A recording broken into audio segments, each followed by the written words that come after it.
Welcome to Not Milk Never Milk. Subscribe if you're lactose intolerant.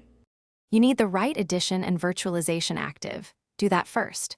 Reboot into BIOS or UEFI, enable Intel VTX or AMD V, then boot back to Windows. Once done, run Windows Update so system files are current. Next, open Control Panel and choose Turn Windows Features on or off. Check Virtual Machine Platform and Windows Sandbox now. Make sure to apply changes and reboot.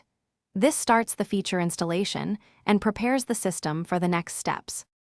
If the GUI stalls, open PowerShell as administrator and run Enable Windows optional feature for Virtual Machine Platform and Windows Sandbox. This is faster and gives status output. Once the commands succeed, verify Hyper-V services are running. Sandbox depends on those virtual components.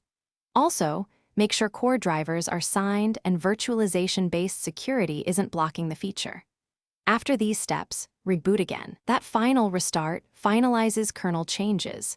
Now you're ready to confirm the Sandbox app appears in the Start menu.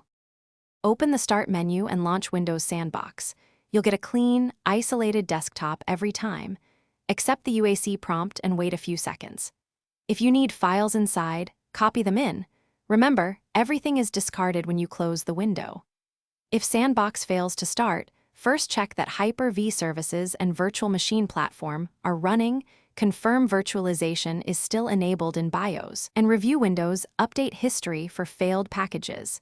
As a single troubleshooting tip, reinstall the optional features via PowerShell and reboot again. Thanks for watching. If this was helpful, leave a like and consider subscribing. See you next time.